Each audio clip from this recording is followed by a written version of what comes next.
దాని నిర్వచనం. కొండ అంటే ఒకటి, మీకు తెలిసిన నిర్వచనాలు చెప్పండి. కొండ చిన్నదా పెద్దదా? చాలా పెద్దదే కొండ. చిన్నదాన్ని కొండ అని పిలవం, చాలా పెద్దది. కొండ అనగానే అసలు దాన్ని చూస్తేనే సగం నీరసం వచ్చింది, ఎక్కేదాకా కూడా కాదు, అంత పెద్దది. అంటే పెద్దదాన్ని కొండ అని అంటాం. రెండవది, ఈ కొండ అటు ఇటు జరుగుతుందా?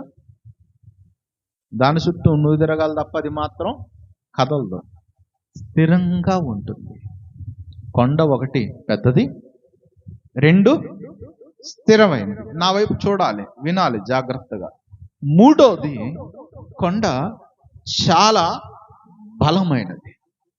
పెను తుఫానులు రాని, గాలివానలు రాని, భూకంపాలు రాని, మరి ఇంకేదన్నా రాని కొండ చెక్కు చెదురుతుందా? ఈ రోజున ఆ కొండలో నుంచి కొంత గ్రానైట్ రాయి తీయాలన్నా, కంకర రాళ్ళు తీయాలన్నా, సంథింగ్ ఏదని తీయాలన్నా పెద్ద పెద్ద మందు పాత్రలు పెట్టి, బాంబులు పెట్టి, కొక్లైనర్స్ పెట్టి, క్రేన్లు పెట్టి దాన్ని పగలగొట్టే ప్రయత్నం చేస్తున్నారు. నేను చూస్తున్న పేరుచెర్ల కొండలు మా చిన్నప్పటి నుంచి చూస్తున్నా, అవి తవ్వుతానే ఉన్నారు, ఇంకా కొండలు అట్టాగే ఉన్నాయి. అన్ని సంవత్సరాలు బట్టి వాటిని తవ్వినా పగలగొట్టినా ఇంకా కొండలు అట్లాగే ఉన్నాయి. అంటే కొండ అనగానే మూడు నిర్వచనాలు. ఒకటి పెద్దది, స్థిరమైంది, బలమైంది. ఎంత బలమైందో కదా. ఈ లోకంలో కూడా నీకేదన్నా ఆర్థికపరమైన అవసరత రాగానే, ఆరోగ్యపరమైన అవసరత రాగానే నీ చూపెట్టెళ్తుంది పెద్ద డాక్టర్, పెద్ద హాస్పిటల్. ఆర్థికపరమైన అవసరాలు వస్తే పెద్ద వ్యక్తి, పెద్ద మనిషి, ఇంకా ధనవంతులైన మనుష్యులు, ఇలా రకరకాలుగా నీకున్న అవసరతను బట్టి ఆ అవసరతను ఒక మనిషి తీరుస్తాడేమో అని, ఆ అవసరత ఒక మనిషి ఫుల్ఫిల్ చేస్తాడేమో అని చెప్పేసి మనుష్యుల తట్టు అనగా కొండల తట్టు మన కన్నులెత్తుచున్నాం. కొండల తట్టు నేను చూస్తున్నా, కానీ నాకు సహాయం ఎక్కడి నుంచి వస్తుంది? కంప్లీట్ చేయండి ఆ మాట. కొండల తట్టు చూస్తున్నాను, నాకు సహాయము ఎక్కడ నుండి వచ్చును? ఎక్కడ నుండి వచ్చును? యెహోవా వలననే, యెహోవా వలననే నాకు సహాయము కలుగును. దగ్గరగా స్తోత్రం చెప్పండి. అర్థమైందా ఈ మాట? నాతో కలిపి చెప్పండి. యెహోవా వలననే నాకు సహాయము కలుగును. ఈ ఉదయం నీకు సహాయము చేసేవాడు నీ దేవుడని యెహోవా. ఆయనే నీకు సహాయం చేస్తాడు. అది రోగమైన, వ్యాధి అయినా, బాధ అయినా, ఎత్తైన, లోతైన, కరువైన, ఖడ్గమైన, దూతలైన, అధికారులైన, ఏ పరిస్థితులైనా నీకు సహాయము చేయవాడు నీ దేవుడని యెహోవా ఒక్కడు మాత్రమే. నిత్యము కదలని సీయోను కొండపై, నిత్యము కదలని సీయోను కొండపై యేసయ్యా, యేసయ్యా, యేసయ్యా సకలము చేయగలని వైపేనా కన్నులెత్తి చూచెదా. సకలము సకలము సకలము సకలము చేయగలని వైపేనా కన్నులెత్తి చూచెదా. సకలము చేయగలని వైపేనా కన్నులెత్తి చూచెదా. కలవరపడి కొండల వైపు నా కన్నులెత్తి తుదునా కొండల వైపు నా కనులెత్తి కొదువతో నేను కుమిలెదనా, కొదువతో నేను కుమిలెదనా. నీవు నాకుండగా యేసయ్యా నీవే నా అండగా, నీవు నాకుండగా నీవే నా అండగా. నీవే నా ఆత్మదాహం తీర్చిన వెంబడించిన పండవు. నీవేనా నీవేనా నీవేనా నీవేనా ఆత్మదాహం తీర్చిన వెంబడించిన పండవు. నీవేనా నీవేనా నీవే సహాయము.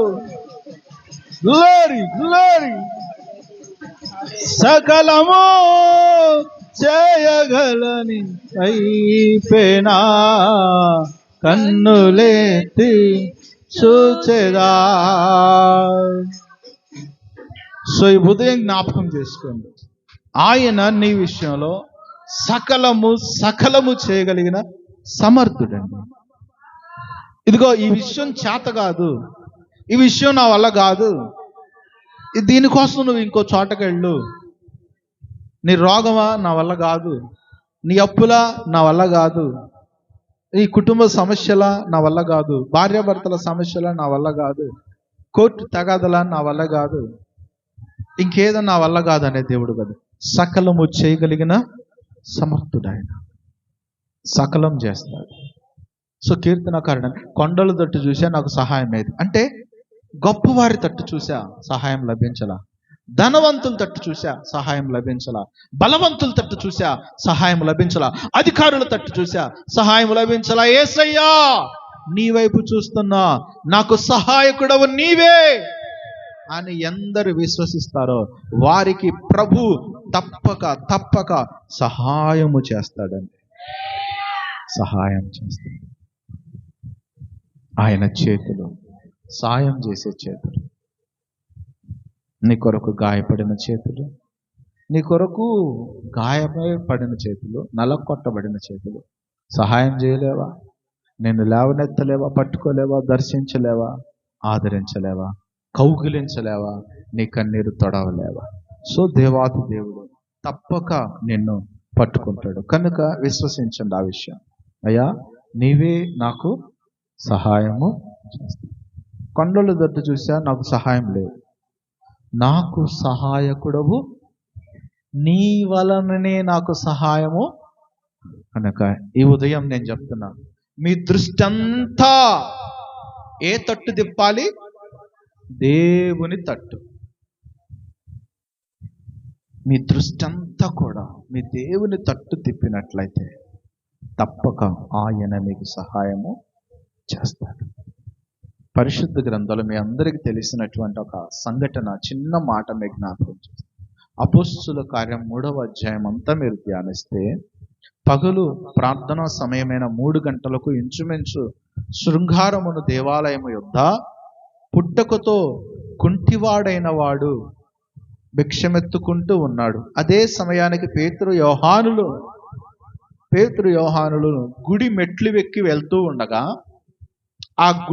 ఆ పుట్టుకతో కుంటివాడైన భిక్షగాడు వారి తట్టు తేరి చూశాడు, ఏదన్నా లభిస్తుందేమని. వాళ్ళు చెప్పారో, నువ్వు చూడాల్సింది మా తట్టు కాదు, దేవుని తట్టు చూడు, దేవుని తట్టు చూడు. ఎప్పుడైతే ఈ పుట్టుకతో కుంటివాడైన వాడు దేవుని తట్టు చూశాడో, దేవుని తట్టు తిరిగి చూశాడో, 3వ అధ్యాయం 4వ వాక్యం మీరు చూస్తే, పేతురును యోహానును వారిని తేరి చూచి మా తట్టు చూడుమనిరి. వాడు వారి యొద్ద ఏమైనా దొరుకునని కనిపెట్టుచు వారి యందు లక్ష్యముంచెను. ఇప్పుడు వీడు నాకు ఏమన్నా దొరుకుద్దామని లక్ష్యం ఉంచాడు. కానీ వీడు అంటున్నాడు, మీకు అర్థం అవ్వాలంటే ఒక్క చిన్న మాట చెప్తా వినండి. ఈ పుట్టుకతో కుంటివాడైన వాడు ఈజీగా చెప్పాలంటే పేతురు యోహానులు జేబులు తట్టు చూస్తున్నాడు. జేబులు తట్టు చూస్తున్నాడు అంటే వీళ్ళు మంచి వైట్ అండ్ వైట్ వేశారు కదా. కొన్నిసార్లు పాస్టర్ గారిని కనిపిస్తే, పాస్టర్ గారిని చూస్తే ఎమ్మెల్యేలు కూడా చాలరు ఏమండి, చూడ్డానికి అట్టు ఉంటారు. దేవునికి స్తోత్రం. కానీ జేబులో ఏముండదు. హల్లెలూయా. నోటి నిండా వాక్కు ఉంటుంది. ఏలియాకి ఏం లేదు. వర్షం కురవమంటే కురిసింది, ఆపమంటే ఆగింది. అమ్మా, ఒక పేద విధవరాలు వచ్చింది సేవకుల దగ్గరికి. అప్పులా, నీ ఇంట్లో ఎన్ని గిన్నెలు తెచ్చుకున్నా తెచ్చుకో. గిన్నె ప్రార్థన చేశాడు, గిన్నెల నిండా నూనె పొంగిపోయింది. సారేపోతే విధవరాల దగ్గరికి వెళ్ళారమ్మా, నీ రొట్టె తీసుకురా, ప్రార్థన చేశాడు, రొట్టెలు అంటే అంత శక్తి సామర్థ్యాలు ప్రభు ఇస్తాడు, కానీ స్టాక్ మాత్రం ఉండదు. పేతురు యోహానులు మంచి వైట్ అండ్ వైట్ బట్టలు వేసుకొని వెళ్తా ఉంటే ఈ కుంటోడు చూసి అనుకున్నాడో, పుట్టుకతో కుంటివాడైన వాడు చూసి అనుకున్నాడు, ఇంకేముంది, ఈరోజు మొత్తానికి గట్టిగానే తగిలింది, వీళ్ళు చూడ్డానికి ఇలా ఉన్నారు, నాకేదో ఒకటి ఇస్తారు అన్న కోరికతో వాళ్ళ దగ్గర ఏమన్నా దొరుకుతుందని లక్ష్యం ఉంచాడట. కానీ వాళ్ళు అన్నారు, అయ్యా మా జేబులు మా ఎంక కాదు, మా తట్టు తిరుగు. అంటే దాని అర్థం, మేము అనుసరిస్తున్న దేవుని తట్టు తిరుగు, మేము సేవిస్తున్న దేవుని తట్టు తిరుగు, మేము పూజిస్తున్న దేవుని తట్టు తిరుగు. తిరిగాడు. వాడొక్కసారి తిరిగాడు. దిగ్గున వాడిని క్షీల బలం పుంజుకొని దిగ్గున లేచి మందిరంలోకి వెళ్ళినట్లుగా లేఖనం సెలవిస్తా ఉంది. అక్కడ ఒక అద్భుతం జరిగింది. వాని క్షీల బలం పుంజుకొని దిగ్గున లేచి మందిరంలో పరిగెత్తినట్లుగా గొప్ప సాక్ష్యం మనకు అక్కడ కనిపిస్తా ఉంది. సో నీ జీవితంలో ఒక అద్భుతం జరగాలంటే పూర్తిగా నువ్వు ఎవరి తట్టు తిరగాలి? నీ దేవుని తట్టు తిరగాలి. ఎందుకంటే అక్కడ నుండే నీకు సహాయము లభిస్తుంది. ఇంకొక మాట చూద్దాం, చూడండి. నిర్గమాకాండం 3వ అధ్యాయము 3వ వాక్యం కూడా చూడండి ఒకసారి. ముందుకెళ్దాం. నిర్గమాకాండం 3వ అధ్యాయం 3వ వాక్యం. అప్పుడు మోషే ఆ పొద ఎలా కాలిపోలేదో నేను ఆ తట్టు వెళ్ళి ఈ గొప్ప వింత చూసిదని అనుకోనేను. చాలు. ఈ రోజున వింత, చర్చిలన్నీ వింతలే, దేవునిలో అన్ని వింతలే, మిరాకిల్సే, అద్భుతాలే. మోషే తన జీవితంలో 40 ఏళ్ల పాటు రాజ్య వైభోగాలు అనుభవించిన మోషే మరొక 40 ఏళ్ళు గొర్రెల కాపరిగా ఉన్నప్పుడు, ఈ 47వ ఏట ముగిస్తున్నది అన్న టైంలో హోరేబు అనబడిన దేవుని పర్వతం మీద మిద్యాను యాజకుడైన తన మామ మందను మేపుకొనుచున్నటువంటి మోషేకి ఈ గీకర అరణ్యములో ఆ కొండ మీద ఒక పెద్ద మంట కనిపిస్తుంది. పొద మండిపోతుంది, తగలబడిపోతున్నట్టు కనిపిస్తుంది. ఈ అడవిలో ఇట్లాంటి మంటలు కనపడడం సహజమే, అర్థమవుతుందా? అప్పుడప్పుడు ఇప్పుడు అయిపోయింది కదా, అట్లా నంబూరు వెళ్తా ఉన్నప్పుడు పొలాల్లో అక్కడక్కడ మంటలు కనిపిస్తూ ఉంటాయి. అది సహజమే. ఎండ్లకి మంటలు అక్కడక్కడ పొలాల్లో వేయడం కానీ, రాచుకొని మంటలు తగలబట్టడం కానీ ఇది చాలా సహజం. అరణ్యంలో కూడా మంటలు రావడం అనేది చాలా సహజం. కానీ ఆ రోజున మోషే దృష్టిని ఒక మంట ఆకర్షించింది. ఏంటి ఆ మంట అంటే, విపరీతమైన అగ్ని పొదలో రగులుతుంది, కానీ ఒక్క ఆకు కూడా తగలబడలా. ఎర్రగా మంట బగ మండుతుంది. ఆ మంట దెబ్బకి చెట్టు తగలబడిపోవట్లా, ఆకు తగలబడిపోవట్లా, కొమ్మలు తగలబడిపోవట్లా, మసైపోవట్లా, పొగ రావట్లా, ఓన్లీ మంట, విపరీతమైన ఎర్రని మంట కనిపిస్తూ ఉంది. ఆ మంట చూసి ఇదేదో వింతగా ఉందని దగ్గరికి వెళ్ళిపోయాడు మోషే. ఆ మంట తట్టు తిరిగాడు. దేవునికి స్తోత్రం కలుగునుగాక. ఏ రోజున నువ్వు దేవుణ్ణి అనుసరిస్తున్నావు, దేవునిలో నడుస్తున్నావు, మంట తట్టు తిరుగు, నీ జీవితంలో అద్భుతాలు జరుగుతాయి. మంట తట్టు తిరుగు, నీ జీవితాల్లో అద్భుతాలు జరుగుతాయి. మంట తట్టు కాకుండా పొగొత్తే సుఖమేముంది? ఏమండి, పొయ్యి రగలు చేస్తున్నారు, మండకుండా పొగ వచ్చిందనుకో కళ్ళు మంటలు వచ్చి పోతావు. ఇంకా పొగ అట్టాయిగా వచ్చిందనుకో దెబ్బకు 2 కళ్ళు పోతాయి. మంట ఈ రోజున దేవుని సన్నిధిలో ఒక అద్భుతమైన వింతైన మంట, దాని తట్టు తిరగాలి. దేవుని సన్నిధి తట్టు తిరగాలి. ఈ రోజున దేవుని సన్నిధి తట్టు కాక అంటే అక్కడ గొప్ప మంట రగులుతుంది. ఈ మంటలో నుండి స్వరం వినిపిస్తుంది. ఆ స్వరమే దేవుడని యెహోవా స్వరం. మోషే, నేను ఉన్నవాడునను వాడనైన దేవుడును, నేను చెప్తున్నానని ఫరోకు చెప్పు, వాళ్ళని విడిపించమని చెప్పు. ఎవరు ప్రభు అంటే, ఉన్నవాడునను వాడను, నిన్న నేడు మారని దేవుడు నన్ను చెప్పు. ఈ మాట పోయి అట్టగే చెప్పాడు. ఇశ్రాయేలు ప్రజలకు విడుదల కలిగింది. అప్పటి వరకు గొర్రెల కాపరిగా ఉన్న మోషే ఈ పొద దగ్గరకు ఎప్పుడైతే వెళ్ళాడో, వింతైన మంటను ఎప్పుడైతే చూశాడో, దాంట్లో నుంచి వచ్చిన స్వరం ఎప్పుడైతే విన్నాడో, మంద కాపరిగా ఉన్న మోషే ఇప్పుడు ఇశ్రాయేలు ప్రజలకు కాపరి అయిపోయాడు. 20 లక్షల మంది ప్రజలకు నాయకుడైపోయాడు. అగ్రిమెంట్ వచ్చేసింది. ఎక్కడి నుంచి వచ్చింది అధికారం? అగ్నిలో నుండి వచ్చింది. అగ్నిలో నుండి మాట్లాడాడు. ఈ రోజున అగ్ని వంటి దేవుని వాక్యం నీ జీవితంలో అద్భుతం చేస్తుంది. వాక్యం ఎలాంటిదండి? అగ్ని వంటిది దేవుని వాక్యం, శుద్ధి వంటిది దేవుని వాక్యం, అద్దము వంటిది దేవుని వాక్యం, 2 అంచులు కలిగిన ఖడ్గము వంటిది దేవుని వాక్యం. సో వాడి అయిన ఖడ్గము వంటి, దహించు అగ్ని కలిగిన వంటి ఈ వాక్యమును ఎంతమంది అయితే వింతైన ఈ వాక్యమును అంగీకరిస్తారో, దాని తట్టు తిరుగుతారో, వారి జీవితంలో అద్భుతములు జరుగునుగాక. సో మోషే జీవితంలో ఒక అద్భుతం జరిగిందంటే కారణం అగ్ని తట్టు తిరిగాడు. వింతైన అగ్ని తట్టు తిరిగి, అగ్నిలో నుండి స్వరం ఏం మాట్లాడుతుంది? నా దేవుడు నాకేం చెప్పాలనుకుంటున్నాడు? నన్ను ఎలా నడిపించాలనుకుంటున్నాడు? నన్ను ఎలా దర్శించబోతున్నాడు? ఈ రోజున ఆదివారం ఆదివారానికి వచ్చిన నీవు, నీ దైవ సేవకుడి నీకు ఏం మాట్లాడుతున్నాడు? ఈ వారం నాతో ఏం మాట్లాడుతున్నాడు? ఎలా దర్శిస్తున్నాడు? ఎలా నన్ను బలపరుస్తాడు? ఎలా నన్ను తాకుతాడు? నా జీవితం ఎటు మలుపు తిరగబోతుంది? ఈ మందిరములో నుండి, లేకపోతే ఈ వాక్యములో నుండి నేనేం ప్రయోజనం పొందుకోబోతున్నా? ఎర్రని అగ్ని పాడిగలిగినటువంటి యొక్క వాక్కు, దహించు దేవుని అగ్ని. ఈ అగ్నిలో నుంచి దేవుడు నాతో మాట్లాడుతున్నప్పుడు నేను ఎలా దాన్ని పొందుకోవాలి అన్న ఒక తృష్ణ కలిగి ఉండాలి. చదవండి ఇంకొకసారి ఆ మాట. అప్పుడు మోషే, ఆ పొద ఎలా కాలిపోలేదో నేను ఆ తట్టు వెళ్ళి ఈ గొప్ప వింత చూచెదను అనుకొనేను.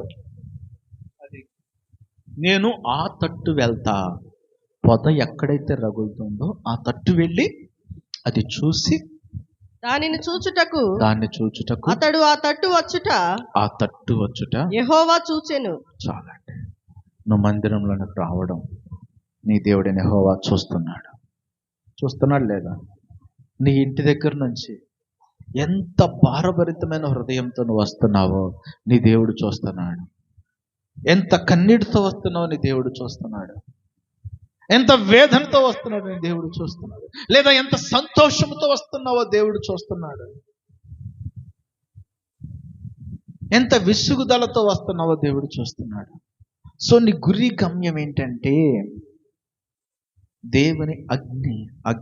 ఎక్కడైతే దేవుని అగ్ని దిగి వస్తుందో, ఎక్కడ దేవుడు సూటికి మాట్లాడతాడో, ఎక్కడ పరిశుద్ధాత్మ అగ్ని నీ మీద పనిచేస్తుందో, అక్కడికి ఆ వింతైన చోటుకు నువ్వు వచ్చినప్పుడు నీ జీవితం ఇక్కడ నుంచి టర్న్ అవుతుంది. మలుపు తిప్పబడుతుంది. మోషే జీవితం మలుపు తిప్పడానికి ఇది ఒక టర్నింగ్ పాయింట్ అన్నమాట. ఈ మండుచున్న పద టర్నింగ్ పాయింట్. నీ జీవితాన్ని మలుపు తిప్పడానికి, నీ జీవితాన్ని ఆశీర్వదించడానికి, బాగు చేయడానికి, వృద్ధి చేయడానికి, ఫలింప చేయడానికి దేవాది దేవుని యొక్క మందిరము ఒక టర్నింగ్ పాయింట్. దేవాది దేవుని వాక్కు వినపడే చోటు ఒక మలుపు తిప్పే స్థానం. సో దాన్ని తక్కువగా చూడకు. ఈ మోషే ఏ తట్టు తిరిగాడు? దేవుని అగ్ని తట్టు తిరిగాడు, అనక దేవుని మాట తట్టు తిరిగాడు. ఈ రోజున నేను చెప్తున్నా, మీరందరూ దేవాది దేవుని మాట తట్టు తిరగండి. దేవుని మాట తట్టు తిరగండి చాలా. ఆ మాటే మిమ్మల్ని బ్రతికిస్తుంది, ఆ మాటే మిమ్మల్ని నడిపిస్తుంది, ఆదరిస్తుంది, అన్ని రీతులుగా బాగు చేస్తుంది. దేవునికి స్తోత్రం కలుగునుగా. కనుక యెహోవా తట్టు మీరు తిరగాలి. యెహోవా తట్టు తిరగాలి, అగ్ని తట్టు తిరగాలి.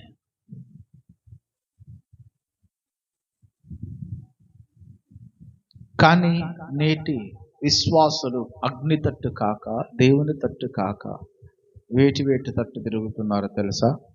చూడండి, గలతీయులకు రాసిన పత్రిక 1వ అధ్యాయము 6వ వాక్యం. త్వరగా చూడండి. 1వ అధ్యాయం 6వ వాక్యం, త్వరగా.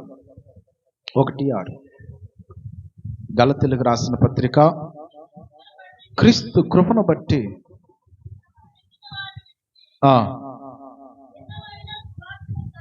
అది పిలిచిన వానిని విడిచి భిన్నమైన స్వార్థ తట్టు మీరు త్వరగా తిరిగిపోవుట చూడగా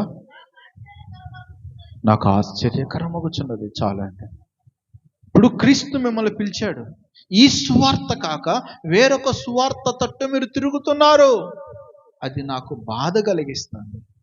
మీరు దేవుని వార్త వైపు మాత్రమే తిరగాలి. ఈ రోజున అబద్ధ క్రైస్తవ్యులు, అబద్ధ బోధకులు బయట చాలా ఎక్కువైపోతున్నారు.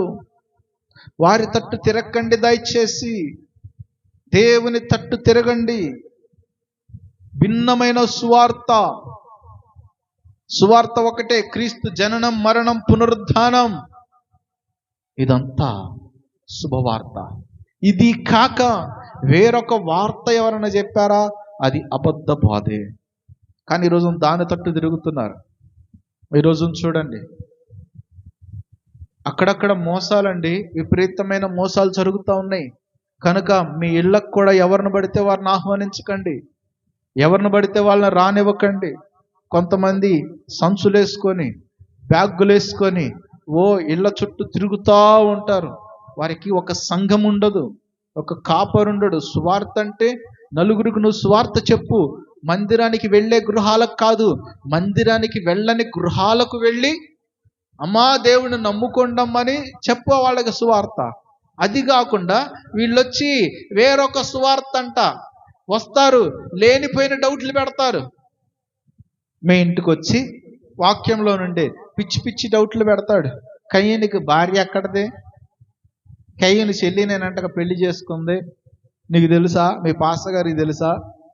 పిచ్చి పిచ్చి క్వశ్చన్లు అన్నమాట, పిచ్చి పిచ్చి మాటలు అన్నమాట. యేసు ప్రభు పరిశుద్ధుడేనంటావా? పెళ్ళైందంటావా? పెళ్లి కాలేదంటావా? మరణించాడా? తిరిగి లేచాడా? లేవలేదా? ఇలాంటివి ఎన్నో డౌట్లు, ఎన్నో అనుమానాలు, ఎన్నో రకాలైన ప్రశ్నలు, ఎన్నో రకాలైనవి. ఇవన్నీ అబద్ధ బోధకులు.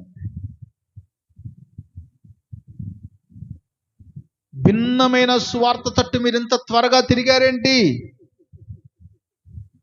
అబద్ధ బోధకుల తట్టు మీరు ఇంత త్వరగా తిరిగారేంటి అని అపోస్తుడైన పౌలు బాధపడతా ఉన్నాడు. కంప్లీట్ చేయండి ఆ మాట. బట్టి, క్రీస్తు కృపను బట్టి మిమ్మును పిలిచిన వానిని విడిచి, అది పిలిచింది ఎవరు? యేసయ్య. యేసయ్యను విడిచి భిన్నమైన సువార్త తట్టుకు, అంటే డిఫరెంట్ గాస్పెల్. ఇది డిఫరెంట్ గాస్పెల్. ఒకడంటాడో ఇది 1000 ఏళ్ల పరిపాలన అంటాడు. అసలు యేసు ప్రభు రాకడ వచ్చేసింది, ఇప్పుడు మనం 1000 ఏళ్ల పరిపాలనలో ఉన్నాం అంటాడు ఒకడు. ఇంకొకడేమో అసలు యేసు ప్రభు దేవుడు కాదు అంటాడు, ఆయన దూత అంటాడు. అసలు యెహోవాయే దేవుడు అని ఒకడు. బాప్టిజం ముంచకూడదని ఒకడు, బాప్టిజం జెండా కింద ఇవ్వాలని ఒక రకరకాలైన అబద్ధ బోధలండి ఇవన్నీ. ఎందుకు వచ్చినాయి అంటే వాక్యం సరిగ్గా తెలియక, అవగాహన లేక, ధ్యానించక, చదవక, ఏది పడితే నోటుకొచ్చేసింది చెప్పేస్తూ అబద్ధ బోధకులు. భిన్నమైన సువార్త, పిలిచిన యేసయ్యను విడిచిపెట్టి భిన్నమైన సువార్త తట్టు మీరింత త్వరగా తిరిగిపోవుట చూడగా నాకు ఆశ్చర్యమగుచున్నది. నాకు ఆశ్చర్యం కలుగుతుంది. విశ్వాసులారా, సంఘస్థులారా, ప్రేమతో మీకు తెలియచేస్తున్నా, అంత్య దినాల్లో ఏది పడితే అది నమ్మకండి దయచేసి. ఏది పడితే అది నమ్మకం. బైబిల్లోనే ఉంది అమ్మా, ఈ అంత్య దినాల్లో, రాకడ దినాల్లో గొర్రెలమంటూ తోడేళ్ళు గొర్రెల చర్మం కప్పుకొని వస్తాయి. లోపల ఉంది ఎవరు? తోడేళ్ళు. పైన ఏ చర్మం? గొర్రెల చర్మం కప్పుకొని తోడేళ్ళు వస్తాయి. వాటికి మీరు పడకండి. ప్రత్యేకమైన భిన్నమైన సువార్త దేనికి నీకు? నువ్వు ఒక సంఘానికి వెళ్తున్నావు, ఒక సేవకుడిని కొరకు ప్రార్థన చేస్తున్నాడు, ఉపవాసం ఉండి ప్రార్థిస్తున్నాడు, నువ్వు ఎప్పుడు రమ్మంటే అప్పుడు ఇంటికి వస్తున్నాడు, ఏం చేయమంటే అది చేస్తున్నాడు, ఎప్పుడు కూటంగాలంటే అప్పుడు పెడుతున్నాడు. సంఘములో అన్ని సమృద్ధిగా ఉంటుంది, వాక్యం ఉంటుంది, పాటలు ఉంటుంది, ఉపవాసం ఉంటుంది, విజ్ఞాపన ఉంటుంది, అన్ని ఉంటుంది. ఇక బయట వేరొక అవకాశం నీకు అవసరం లేదు. ఈ రోజున విశ్వాసాలకు పిచ్చెక్కుతుంది, క్రైస్తవులు కొట్టేసుకుంటున్నారు. అది తప్పు. ఇది ఒకడేమో ఆత్మ ఉందని ఒకడు, ఒకడు లేదని ఒకడు, హల్లెలూయా అనమని ఒకడు, అనకూడదని ఒకడు, చర్చికి ఇట్టని ఒకడు, అసలు ఇంకొకడేమో అసలు ఆదివారం కాదు పునరుద్ధానం శనివారం అని ఇంకొకడు. ఒక గోల, ఒక రభస కాదు, 100 ఉన్నాయి లోపల. ఇవన్నీ ఏంటి? అబద్ధ బోధకులు. ఈ రోజున అది వరకులాగా దొంగతనం చేయాలంటే ఏం చేసేవాళ్ళు? కొంచెం పాత దినాల్లో 15 ఏళ్ళు 10 ఏళ్ల క్రితం దొంగతనం చేయాలంటే ఏం చేసేవాళ్ళు? కరెక్ట్గా అర్ధరాత్రి, ఎప్పుడు? మిట్ట మధ్యాహ్నం వస్తాడా, అందరూ పడుకున్నాక అర్ధరాత్రి నల్ల బూడిద రంగు వేసుకొని, బన్నీ ఒకటి వేసుకొని, నెక్కర ఒకటి వేసుకొని, ఏంటి గొలుసు తోడు పెట్టుకొని, సుత్తు ఒకటి పట్టుకొని, తాళాలు పగలగొట్టి లోపలికొచ్చి బీరువా తాళాలు పగలగొట్టి. ఇదంతా ఎప్పుడు జరిగింది? ఆ ఇంట్లో ఎవరు లేరని తెలిసినప్పుడు దొంగొచ్చి వీళ్ళు చుట్టాల ఇంటికి ఎవరికంటే వెళ్ళినప్పుడు పగలొచ్చి అంతా ఎంక్వైరీ చేస్తాడు, మొత్తం పగలగొట్టి తీసుకెళ్తారు. ఇది పాతకాలంలో దొంగతనం. ఇప్పటి దొంగతనాలు ఎట్ట జరుగుతున్నాయి తెలుసా? ఫోన్లో ఒక మెసేజ్ వస్తుంది, దాన్ని క్లిక్ చేస్తే చాలు నీ డబ్బులు మొత్తం వెళ్ళిపోతున్నాయి. నీ ఇంటికి రానవసరంలా, తాళాలు పగలగొట్టనవసరంలా, ఏం చేయనవసరంలా. నీ ఫోన్కి ఒక ఓటీపీ వచ్చింది, ఒక నెంబర్ వచ్చింది, ఆ నెంబర్ చెప్తే చాలు నీ అకౌంట్లో డబ్బులు మొత్తం తీసుకోవచ్చు. ఇంత ఈజీ అయిపోయిందనమాట దొంగతనాలు. సరే, మతపరంగా దొంగతనాలు ఎలా జరుగుతున్నాయి? ఈ మధ్యకాలంలో వాస్తవంగా జరిగిన ఒక సంఘటన అండి. వాస్తవంగా, ఇది అబద్ధం కాదు, కలిపినా కథ కాదు, వాస్తవంగా పేపర్లో కూడా వచ్చినటువంటి సంఘటన. ఒక ఇంటికంట తరచు ఇట్లాగే ఒక సంఘం లేదు, ఏం లేదు, ఒక సేవకుడు ఎక్కడి నుంచి వస్తున్నాడో తెలియదు, వాళ్ళ ఇల్లు ఎక్కడో తెలియదు, మొత్తానికి ఏదో తెలియదు, బ్యాగ్ వేసుకొని వస్తారు, ఏయో మాటలు చెప్తారు. ఇలా 6 వారాల పాటు తిరిగాడంట, ప్రార్థన చేస్తూ ఉన్నాడు, ఇంట్లో అంతా బాగానే ఉంటుంది. ఇలా ఒక ఇంటిని ఎంచుకొని నమ్మకంగా 6 వారాల పాటు తిరిగాడంట. అమ్మ ప్రార్థన చేస్తాను రా, అందరిని పిలిచాడు, ప్రార్థన చేస్తాడు, ఇస్తే పావలా బెడేదో తీసుకుని వెళ్ళిపోతాడు, అయిపోయింది. ఇక 7వ వారం వచ్చాడు. అమ్మ 7వ వారం దేవుడు బలంగా ప్రార్థన చేయమన్నాడు, అందరు రండి అని మొత్తాన్ని పోగేశాడు. దేవుడు ఆదికాండం తీపిచ్చాడు, ఆదికాండం 24వ అధ్యాయంలో తీపిచ్చాడు. అబ్రహాం అన్ని విషయాలు ఆశీర్వదించబడ్డాడు. వెండి బంగారం విషయంలో అబ్రహాం ఆశీర్వదించబడ్డాడు. అమ్మా నిన్ను కూడా నేను ఆశీర్వదిస్తాను, సో నీ ఇంట్లో ఉన్న బంగారం అంతా తీసుకురా, వెండి అంతా తీసుకురామని చెప్పాడు. అవునా పాస్టర్ గారు? ఇంకేముంది, వీళ్ళకి ఆశ ఎక్కువగా, ఎవరికి? బిడ్డలకి ఆశ ఎక్కువ కదా. ఇంకేముంది, నా బంగారం అంతా డబల్ అయితే కావాలని చెప్పి ఇంట్లో ఏడాడున్న బంగారం, ఒంటి మీద ఉన్న బంగారం మొత్తం తెచ్చి ఎదురు పెట్టాడు. ఆడేమో చేతులు ఎత్తండి, కళ్ళు మూసుకోండి, స్తోత్రం చెప్పండి అని మొత్తాన్ని స్తోత్రం చెప్పించి మూట ఎత్తుకొని వెళ్ళిపోయాడు. వాస్తవం అండి. మూట ఎత్తుకుని వెళ్ళిపోయాడు. వాస్తవంగా జరిగిన సంఘటన. సో ఈ రోజున తాళాలు పగలగొట్ట అవసరంలా, కొన్ని మాయ మాటలు చెప్తే చాలు. దేవునికి స్తోత్రం కలుగునగాక. నీకెందుకు అన్ని మాయ మాటలు? ఎందుకు నీ ఇంటి చుట్టూ తిరగడం? ఎందుకు ఇట్లా చేయడం? ఇవన్నీ భిన్నమైన స్వార్థలు. అవకాశం ఇవ్వకండి వాటికి. ఇవి మంచి దినాలా? మోసకరమైన దినాలు, దుర్దినాలు రాకమునిపే అని బైబిల్లో మనం చదువుకున్నాం. ఆల్రెడీ దుర్దినాలు వచ్చేసాయి, చెడ్డ దినాలు వచ్చేసాయి, మోసపూరితమైన దినాలు వచ్చేసాయి. చాలా జాగ్రత్తగా ఉండాలి. భిన్నమైన సువార్తల తట్టు మీరు తిరగకూడదు. అన్ని సువార్తలే ఏమన్నా అందరు వాక్యమేగా, అందరూ చెప్పేది అదేగా కాదు. ఎవరి ప్రత్యక్షత దేవుడు వారికి అనుగ్రహిస్తాడు.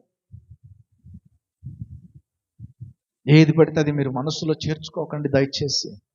పరిశుద్ధాత్మకు వ్యతిరేకమైన కార్యాలు నేడు జరుగుతున్నాయి. ఎవరి ద్వారానో కాదు, క్రైస్తవుల ద్వారానే జరుగుతున్నాయి. పరిశుద్ధాత్మ దేవునికి వ్యతిరేకంగా, పరిశుద్ధాత్మ దేవునికి దుఃఖం పుట్టించే కార్యాలు, దేవుని నామాన్ని అగౌరవపరిచే కార్యాలు, దేవుని నామాన్ని అన్యుల మధ్య దూషణ పాలు చేసే కార్యాలు క్రైస్తవుల మూలానే జరుగుతున్నాయి. అలాంటి విషయాలు మనం దృష్టిలో పెట్టుకొని చాలా జాగ్రత్తగా వ్యవహరించాలి, తెలుసా?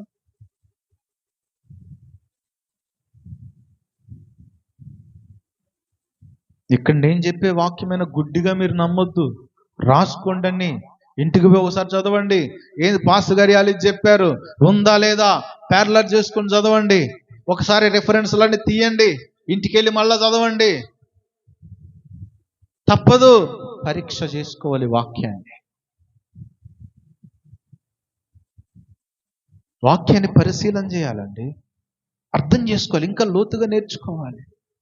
ఇంకొక మాట చూడండి ఆఖరిగా, గలతీ 4వ అధ్యాయం 9వ వాక్యం, 4:9. ఆఖరి మాట 4:9. ఇప్పుడు మీరు దేవుని ఎరిగిన వారును ఎరుగుబడిన వారినై ఉన్నారు గనుక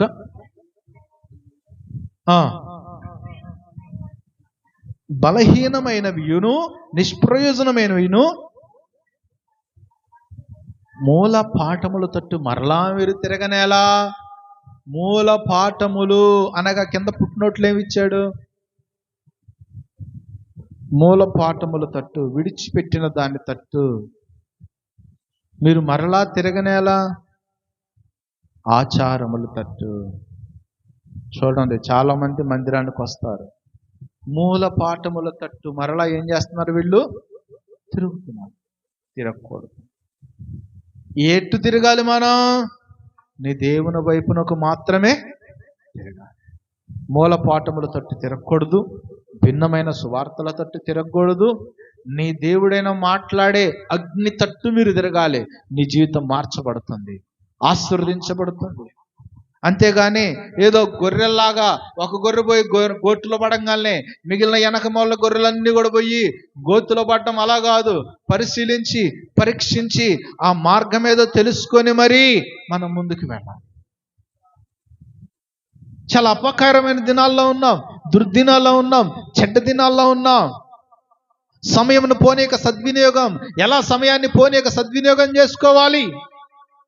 అజ్ఞానుల వలే కాక జ్ఞానుల వలె నీ సమయాన్ని వ్యర్థపరుచుకోక దేవుని సన్నిధిలో గడుపుతూ, అగ్ని వైపుకు చూస్తూ, దేవుని సన్నిధానములో ఉంటూ, ఆయన తట్టు తిరుగుతూ, ఆయన కొరకు నిలబడుతూ నువ్వు సాగితే నీ జీవితంలో అద్భుతములు జరుగుతాయి.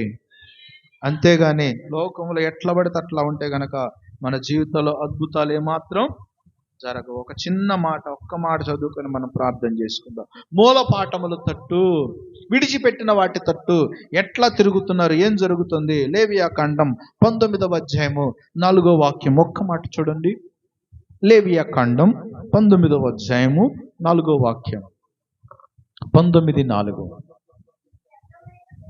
మీరు వ్యర్థమైన దేవతల తట్టు తిరగకూడదు, మీరు పోత విగ్రహములను చేసుకొనకూడదు, నేను మీ దేవుడైనా.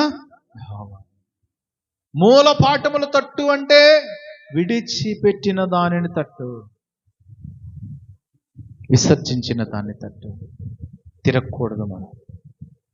ఒకవేళ మన బంధువులు స్నేహితుల్లో మారిన వాళ్ళు ఉంటే, మార్పు లేని వారు ఉంటే మనం తిరగకూడదు.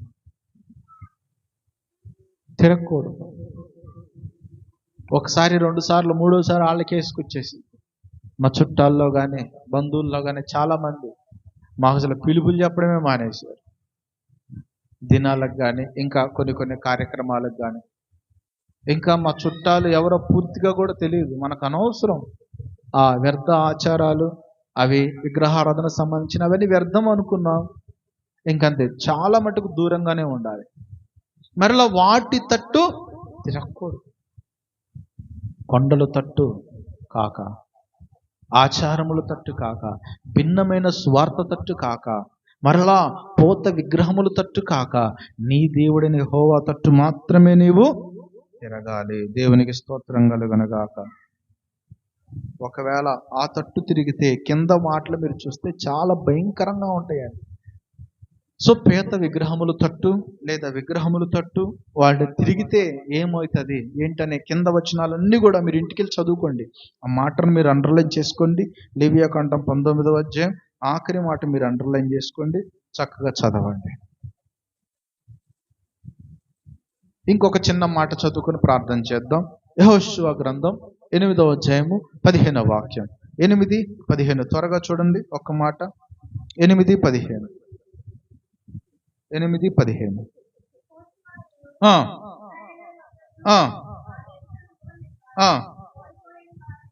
ఓడిపోయిన వారైనట్టు చాలు. వీళ్ళు ఏ తట్టు పారిపోయారంట? అరణ్య మార్గము తట్టు పారిపోయారు.